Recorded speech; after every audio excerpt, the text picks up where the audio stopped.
The first asset is not a stock. It is not a property. It is not a business. The first asset is a habit.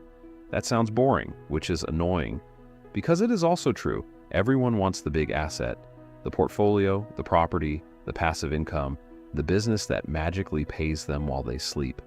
If you cannot move 25 pounds toward your future consistently, a bigger asset plan will not save you. Because wealth does not start with looking rich. It starts with money moving in a new direction. 25 pounds into a buffer, 50 pounds toward debt, a small investment. 30 minutes practicing a skill that can increase your earning power. Not dramatic, not impressive, not very good for pretending online, but repeatable. And repeatable beats impressive when impressive only happens once. That is the asset habit. Take part of today's income and move it toward tomorrow's options, because your future should not wait for leftovers. Build the habit first, the asset comes after. Watch the full asset habit blueprint next. Download the free Wealth Autopsy Fix Kit linked in bio.